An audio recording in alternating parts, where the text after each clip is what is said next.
मुझे अपना घर किसी शरीफ लोगों को किराए पर देना था क्योंकि मैं अकेली औरत थी और भरी जवानी में ही विधवा हो गई। अचानक एक दिन एक बूढ़ा आदमी और एक लड़की घर देखने आए। मैंने तुरंत उन्हें घर किराए पर दे दिया। मुझे लगा वो बुढ़ा और लड़की बाप बेटी होंगे, मगर मैं हैरान रह गई कि जब लड़की बोली, ये मेरे बाप नहीं बल्कि मेरे पति हैं। मगर मुझे हर रात उस लड़की के चीखने चिल्लाने की आवाज़ आती और मेरी आंख खुल जाती। मैं रात भर जागती। मुझे लग रहा था उस लड़की पर कोई जुल्म हो रहा है। मैंने बुढ़े से छुपकर उस लड़की को अपने रूम पर बुलाया तो वो लड़की मेरे गले लगकर रोते हुए बेहोश हो गई। कुछ देर बाद उसे होश आया तो बोली, दीदी अगर आप मेरी मदद करना चाहती हैं तो ऊपर के कमरे में कैमरा लगवा दीजिए। कैमरा लगाना तो मुश्किल था। मैंने उसे अपना मोबाइल दिया और कहा कि इससे वीडियो रिकॉर्ड कर लेना, शायद मैं तुम्हारी कुछ मदद कर सकूं। मगर अगली रात जब मैंने वीडियो देखी तो मेरी चीख निकल गई, क्योंकि बुढ़ा लड़की के साथ मेरे पति राज के जाने के बाद मैं इस दुनिया में अकेली रह गई थी। रिश्तेदार भी साथ छोड़ गए थे। मैं थी और मेरी पहाड़ जैसी जिंदगी। समझ में नहीं आता था कि मैं क्या करूं। आजकल रात में कुत्ते बहुत भौंकते और उनके भौंकने की आवाज़ सुनकर मैं डर जाती थी। शायद जब राज थे तब भी ये कुत्ते भौंकते थे, मगर सर पर पति का साया सलामत रहे तो किसी भी चीज़ का डर नहीं लगता। ना ही इन कुत्तों की आवाज़ मुझे डराती थी और ना ही अकेलापन। अब तो एक एक लम्हा सदियों के बराबर लगता था और यूं ही आंखों में रात कट जाती थी। मैं ये सोचकर भी डर जाती कि अगर घर में चोर घुस आए तो मैं क्या करूँगी, क्योंकि आजकल के चोर तो घर के सामान लूटने के साथ साथ घर की औरतों की इज्जत के साथ भी खिलवाड़ कर जाते हैं। सारी रात मुझे बस यही लगता रहता, शायद ये कुत्ते चोरों को देखकर भौंकते हैं। मैंने अपने डर से बचने का यही हल निकाला था कि अपने घर का ऊपर वाला हिस्सा किराए पर दे दूं और मुझे सहारा भी मिल जाएगा और इस महंगाई के दौर में 4 पैसे भी मिल जाएंगे। यूँ तो मैं अपने मोहल्ले में कभी कभार ही निकला करती थी, लेकिन आज खासकर इसी काम के लिए आसपास के लोगों के घर गई। मैंने अगल बगल के सभी लोगों को बता दिया कि अगर किसी को किराए के घर की तलाश है तो उसे मेरे पास भेज दीजिएगा। शर्त यही है कि किराए पर आने वाले लोग फैमिली वाले हों। मुझे नहीं पता था कि मेरी बात इतनी जल्दी सुनी जाएगी। शाम के वक्त घर में 2 लोग आ गए। एक बुजुर्ग था और उसके साथ एक जवान लड़की थी। मैंने उनको ड्राइंग रूम में लाकर बिठा दिया और पूछा, मैं आप लोगों को अच्छी तरीके से जानती नहीं हूँ, आप अपना परिचय दीजिए। उस आदमी ने कहा, आपने कहा था कि आप अपना घर किराए पर देना चाहती हैं। हमें भी रहने के लिए ठिकाने की जरूरत थी, इसलिए यहाँ आ गए। मैंने भी सहमति में अपना सिर हिला दिया और कहा, ठीक है, मुझे भी आप ही जैसे लोगों की जरूरत थी। ये तो अच्छा हुआ कि आप बाप बेटी हमारे घर पर रहेंगे। नहीं नहीं, ये मेरे पिता नहीं, ये मेरे पति हैं, उस लड़की ने कहा। उस लड़की की बात सुनकर मैं हैरान थी और दोनों को एकटक नजरों से देखने लगी। तभी उस बूढ़े आदमी ने कहा, अच्छा पहले आप ये बताइए कि आप ये घर हमें किराए पर देंगी। मैंने कहा, हाँ क्यों नहीं, मैं अपने घर का ऊपर वाला घर आपको किराए पर देना चाहती हूँ। तभी उस शख्स के चेहरे पर एक मुस्कुराहट फैल गई। मैंने उस शख्स की पत्नी की तरफ देखा तो उसे देखकर लगा वो बहुत परेशान हो, उसके दिल में कुछ चल रहा हो, मुझे कुछ बताना चाहती हो और बहुत घबराई हुई हो। फिर मैंने सोचा कि नहीं, शायद ये मेरा वहम हो। मैंने उन लोगों को ऊपर वाला घर दिखा दिया जो कि उन्हें बहुत पसंद था। किराए की बात हुई तो प्रमोद साहब मुँह मांगा किराया भी देने को तैयार थे। ये तो मेरे लिए बहुत खुशी की बात थी। मैंने ऊपर वाले घर की चाबी उन्हें थमा दी और सुकून भरी लंबी सांस लेकर नीचे आ गई। मुझे प्रमोद और उसकी वाइफ सलोनी बहुत अच्छे लगे। सलोनी तो वाकई में बहुत खूबसूरत थी। न जाने उसके घर वालों की ऐसी कौन सी मजबूरी होगी जिसकी वजह से उन्होंने अपनी फूल जैसी बेटी की शादी इतने बड़े शख्स से करवा दी। शाम हुई तो मैंने सोचा वो लोग आज ही तो आए हैं, आज तो उन्हें अपना सामान सेट करने में काफ़ी वक्त लग जाएगा, इसलिए शाम का खाना उन्हें मैं बनाकर दे देती हूँ। यही सोचकर मैं किचन में आ गई और 3 लोगों का खाना बनाने लगी। खाना बनाकर मैंने अच्छी तरीके से ट्रे सजाई और खाना लेकर ऊपर चली गई।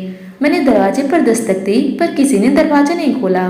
जब दरवाजा नहीं खुला तो मैं सोचकर परेशान हो गई कि पता नहीं मैंने ऊपर जाकर अच्छा भी किया है कि नहीं।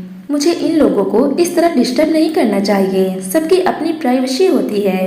मैं वापस लौटने ही लगी तभी अचानक से दरवाजा खुला। सामने प्रमोद खड़ा था।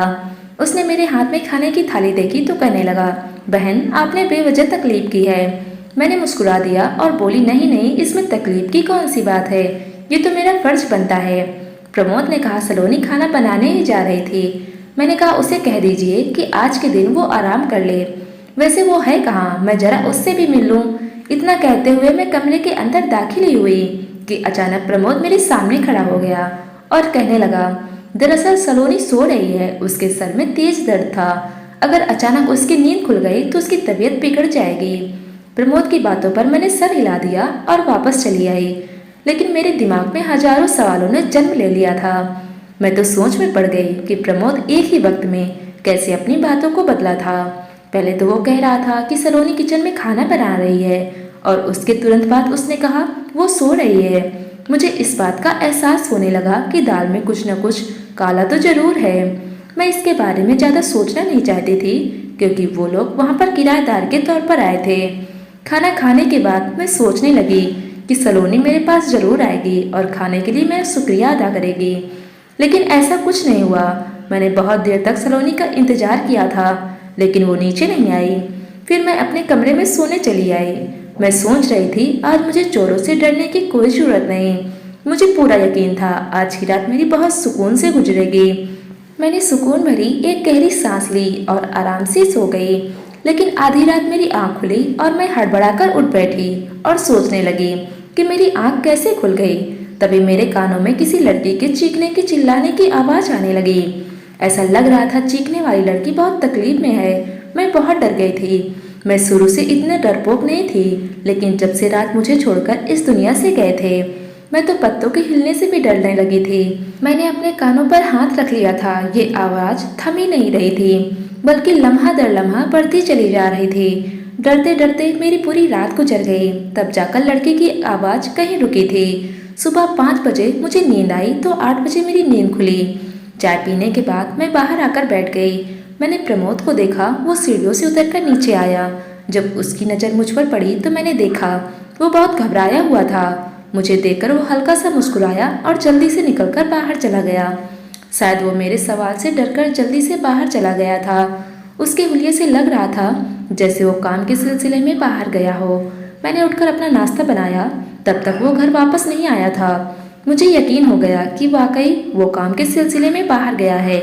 मुझे ये वक्त सही लगा क्योंकि कल से मेरी सलोनी से बात नहीं हो पाई थी। मैं उसके साथ बैठकर उसके बारे में जानना चाहती थी, इसलिए मैं जल्दी से सीढ़ियों से चढ़कर ऊपर वाले कमरे तक गई और जल्दी से दरवाजा खटखटाने लगी और इसी इंतजार में थी अभी सलोनी दरवाजा खोल देगी। मगर उसने दरवाजा नहीं खोला था और ये कोई आम बात नहीं थी। वो लड़की कल से यहाँ आई थी मगर मैंने उसकी एक झलक भी नहीं देखी थी। मैं वापस पलटने की बजाय दोबारा फिर से दरवाजा खटखटाने लगी थी। तभी सलोनी की घबराई हुई आवाज मेरे कानों में सुनाई दी। वो कहने लगी, दीदी आप ही है ना? मैंने कहा, हाँ मैं ही हूँ, तुम पहले दरवाजा तो खोलो। तभी मुझे सलोनी की सिसकती हुई आवाज आई। उसने कहा, दीदी मैं दरवाजा कैसे खोलूँ? दरवाजा तो प्रमोद बाहर से ताला लगाकर गए हैं। मैं उसकी बात सुनकर सोच में पड़ गई। तभी मेरी नजर दरवाजे पर लटके छोटे से ताले पर पड़ी। मैंने पूछा, सलोनी तुम्हारा पति तुम्हें बाहर से बंद करके क्यों गया है? उसने कहा, मेरा पति मुझ पर बहुत शक करता है। उसकी उम्र मुझसे ज्यादा है ना, तो उसे हर वक्त यही डर लगा रहता है कि कहीं मैं उसे धोखा न दे दूं। मैंने सलोनी की हालत देखकर बहुत परेशान थी। मैंने उससे पूछा, पहले तुम ये बताओ तुम ठीक तो हो ना? तभी उसकी दर्द भरी हंसी सुनाई दी और वो कहने लगी, मैं बिल्कुल ठीक हूँ। मेरे पास दुनिया की हर चीज मौजूद है, रुपया, पैसा, कपड़े, जूते, मेरे पास हर वो चीज है जो मुझे चाहिए, लेकिन मैं खुश नहीं हूँ। उसकी हालत देखकर मुझे बहुत ज्यादा दुख हुआ। मैंने कहा, सलोनी मैं तुम्हारे लिए क्या कर सकती हूँ, मुझे बताओ, मैं तुम्हारी मदद करना चाहती हूँ। वो बोली, मेरी मदद तो मेरे अपनों ने नहीं की तो आप क्या करेंगे? बस आपसे यही गुजारिश है कि मेरे लिए भगवान से प्रार्थना करिएगा। मैंने कहा, हाँ क्यों नहीं। यही कहकर मैं वापस पलटने लगी। तभी सलोनी बोली, निधि दीदी आप ये सब प्रमोद को मत बताइएगा कि आप यहाँ पर आई थी या मैंने आपसे कुछ भी कहा है। मैंने कहा, तुम फिक्र मत करो, ऐसा ही होगा, मैं उसे कुछ नहीं बताऊंगी। यही कहकर मैं नीचे आ गई थी। मुझे रह रहकर सलोनी के घर वालों पर गुस्सा आ रहा था कि आखिर उन्होंने ऐसा क्यों किया। अपनी फूल सी बच्ची की शादी एक बड़ी उम्र के मर्द से क्यों कर दी जो अपनी सारी जिंदगी उस पर शक करते हुए गुजार देगा। शाम हुई तो प्रमोद वापस आया।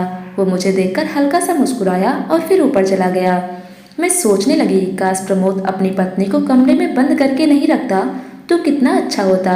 मैं भी अकेली हूँ और सलोनी भी, हम दोनों की आपस में दोस्ती हो जाती, हम अपना गम भी बांट लेते।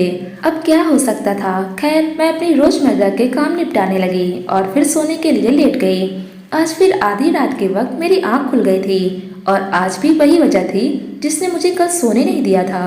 मुझे फिर से किसी लड़की के चीखने की आवाज़ सुनाई दी। मैंने ध्यान से सुना तो मुझे समझ आ गया, ये आवाज़ तो बहुत करीब से आ रही थी। कहाँ से आ सकती थी भला, मुझे इसका पता हर सूरत में लगाना था। मैं अपने कमरे से बाहर आ गई तो मुझे चीखने चिल्लाने की आवाज़ और तेज सुनाई देने लगी। फिर मुझे अंदाजा हो गया, ये आवाज़ कहीं और से नहीं बल्कि ऊपर वाले कमरे से आ रही है और चीखने चिल्लाने वाली लड़की कोई और नहीं बल्कि सलोनी है। एक लम्हे के लिए मैं सन्न रह गई। फिर मैं जल्दी जल्दी सीढ़ियों से चढ़ने लगी और कमरे तक पहुंच गई। मैंने जोर जोर से दरवाज़ा पीटना शुरू कर दिया। मैं बहुत देर तक यूं ही खड़ी दरवाज़ा खटखटा रही थी, लेकिन मजाल है किसी ने दरवाज़ा खोला हो। और ऐसा भी नहीं था कि मेरे दरवाज़ा खटखटाने से अंदर चिल्लाने की आवाज़ कम हो गई हो। दरवाज़ा पीटते पीटते मेरे हाथों में दर्द होने लगा, इसलिए मैं मजबूरन नीचे आ गई। आज तो पूरी रात मुझे नींद आने वाली नहीं थी, इसलिए मैं हॉल में बैठ गई। बैठे बैठे सुबह हो गई। सुबह प्रमोद जब नीचे आया तो मुझे देखते ही घबरा गया था। वो बाहर निकलने ही वाला था, तभी मैं बोली, प्रमोद साहब मेरी बात सुनिए। मैंने उस शख्स के चेहरे पर एक खौफ देखा था। वो मेरे सामने वाले सोफे पर बैठ गया। मैं जानता हूँ कि आप मुझसे क्या पूछना चाहती हैं। प्रमोद का चेहरा उदास हो गया और वो कहने लगा, आपको सलोनी की फिक्र हो रही है ना कि रात को वो क्यों चीखती चिल्लाती है। मुझे भी उसकी बहुत चिंता होती है, मगर मैं कुछ भी करने से मजबूर हूँ। अगर आपके पास कोई हल है तो जरूर बताइएगा। मैंने देखा ये सब कहते हुए प्रमोद की आंखों से आंसू निकल गए थे और वो मुझसे नजर बचाकर अपने आंसू पोंछने लगा। मैंने कहा, पहले आप ये तो बताएं कि उसके साथ परेशानी क्या है, तभी तो मैं कोई हल बताऊंगी। मेरे सवाल पर प्रमोद ने अपना सर उठाया और मेरी आंखों में आंखें डालकर बोला, सलोनी की सबसे बड़ी परेशानी उसके नापसंदीदा शख्स से शादी है। मैं हैरत से प्रमोद की तरफ देखने लगी तो उसने कहा, मेरी शक्ल सूरत गौर से देखिए और बताइए, क्या सलोनी जैसी लड़की मेरे साथ खुश रह सकती है। उस दिन तो आपने भी मुझे उसका बाप समझ लिया था। मुझसे बस यही गलती हुई कि मैं सलोनी के बाप की बातों में आ गया। सलोनी के पिता ने मुझसे 10 लाख रुपए लिए थे। वो 2 साल के वादे पर लिया था, लेकिन 5 साल गुजर गए और वो कर्ज नहीं लौटा रहा था। ये हर रोज बस यही कहकर टाल देता कि आज दूंगा कल दूंगा, पर अब मेरे सब्र का बांध टूटने लगा। मैंने उससे कहा कि अगर तुम पैसे नहीं दिए तो मैं तुम्हें पुलिस के हवाले कर दूंगा। पुलिस का नाम सुनते ही वो डर गया और बोला, मेरे पास तुम्हें देने के लिए फूटी कौड़ी भी नहीं है। तुम ऐसा करो कि पैसे के बदले तुम मेरी बड़ी बेटी से शादी कर लो। मुझे उसकी बात समझ में नहीं आई थी। मैंने कहा, तुम ये क्या कह रहे हो। तभी उसने झट से अपनी बेटी की तस्वीर मेरे सामने कर दी और कहने लगा, अगर तुम इससे शादी नहीं करोगे तो मैं किसी और शख्स से पैसे लेकर इसे उसके हवाले कर दूंगा। दरअसल मेरी शादी बहुत पहले ही हो गई थी। मैं और मेरी पत्नी अपनी जिंदगी में बहुत खुश थे। वो कुछ दिन बाद पेट से हो गई और बच्चा पैदा होते वक्त उसकी हालत बिगड़ने लगी और वो मुझे छोड़कर चल बसी। ना वो बच सकी और ना ही मेरा बच्चा। तब से मैं अकेला ही था और मैंने दूसरी शादी नहीं की थी। मगर उम्र बढ़ने के साथ साथ मुझे तन्हाई का एहसास होने लगा। जी चाहता था कि मेरा भी कोई अपना हो जिससे मैं अपना दुख सुख बांट सकूं। और फिर उस दिन जब सलोनी के पिता ने सलोनी की तस्वीर दिखाई, कहा कि अगर तुम नहीं शादी करोगे तो मैं इसे किसी और के हवाले कर दूंगा, तो फिर मैं उसकी बातों में आ गया और सलोनी से शादी कर ली। शादी की रात सलोनी ने मेरे गाल पर एक जोरदार थप्पड़ मारा और मेरे मुंह पर थूक दिया और कहने लगी, चाहे तुम कुछ भी कर लो, मैं तुम्हारी कभी नहीं हो सकती। तुम्हें शर्म आनी चाहिए अपनी बेटी की उम्र की लड़की से शादी करते हुए। अब वो हर रात मुझे परेशान करने के लिए चीखती चिल्लाती है, इसलिए मुझे अपना खुद का घर छोड़ना पड़ा, क्योंकि लोग मुझ पर शक करते थे कि शायद मैं अपनी पत्नी के साथ बदसलूकी करता हूँ। मैं यूं ही घर बदलता रहता हूँ, मगर मुझे कहीं ठिकाना नहीं मिलता। लोग सलोनी की वजह से मुझे जीने नहीं देते। ये मेरा तीसरा घर है। यहाँ आते वक्त मैंने उसके सामने हाथ जोड़ा था कि मुझे इस आखिरी उम्र में मुझे जलील मत करो, मगर उसने मेरी एक न सुनी और यहाँ आकर भी अपनी हरकतों से बाज नहीं आई। लेकिन आपको एक बात बताऊं, इसमें सलोनी का भी कोई कसूर नहीं है। वो दिमागी तौर पर बीमार हो चुकी है, उसका इलाज चल रहा है। वो लोगों को जख्मी भी कर देती है, इसलिए मैं कहीं जाता हूँ तो उसे बाहर से बंद करके जाता हूँ। मैं ये सब सुनकर सोच में पड़ गई थी और मैंने बड़े गौर से प्रमोद की तरफ देखा तो उसकी तरफ देखकर यही लग रहा था कि वो सच बोल रहा है। फिर मैंने उससे कहा, मैं आपसे एक रिक्वेस्ट करूं? उसने हाँ में सर हिलाया। मैंने कहा, आप सलोनी को बाहर से बंद करके मत जाया करिए। मैं उससे बात करने की कोशिश करूंगी, हो सकता है कि उसकी हालत में कोई सुधार आए। प्रमोद मेरी बातों से परेशान हो गया और कहने लगा, आप ये सब इसीलिए कह रही हैं क्योंकि आपको उसकी हालत का अंदाजा नहीं है। जब उसे गुस्सा आता है तो वो इस कदर जुनूनी हो जाती है कि मेरे लिए भी उसे संभालना बहुत मुश्किल हो जाता है। मैं ऑफिस में होता हूँ, अगर पीछे से वो आप पर हमला कर देगी तो क्या होगा? इसीलिए इस काम के लिए आप मुझे माफ कर दीजिए, मैं ऐसा नहीं कर सकता। मैंने कहा, अगर सलोनी ने मेरे साथ कुछ भी किया तो उसका कसूरवार मैं किसी को नहीं ठहराऊंगी। आप बस उसे बाहर से लॉक करके मत जाइए। प्रमोद बड़े गौर से मेरी तरफ देखने लगा और फिर उसने अपने जेब से चाबी निकालकर मुझे थमा दी और कहने लगा, आप होशियार रहिएगा। जैसे ही आपको महसूस हो कि सलोनी को गुस्सा आ रहा है तो तुरंत घर से बाहर निकल जाइएगा। मैं तो बस यही सोच कर परेशान हो रही थी कि आखिर सच कौन बोल रहा है। मैं ऊपर गई, कमरे का ताला खोलकर अंदर गई तो देखा सलोनी सोफे पर बैठी हुई किसी गहरी सोच में थी और बार बार अपने आंसू पोंछ रही थी। अचानक मुझे देखकर घबरा गई और कहने लगी, आपने तो मेरी जान ही निकाल ली थी। ये सब कैसे हो गया? आप यहाँ पर कैसे आ गई?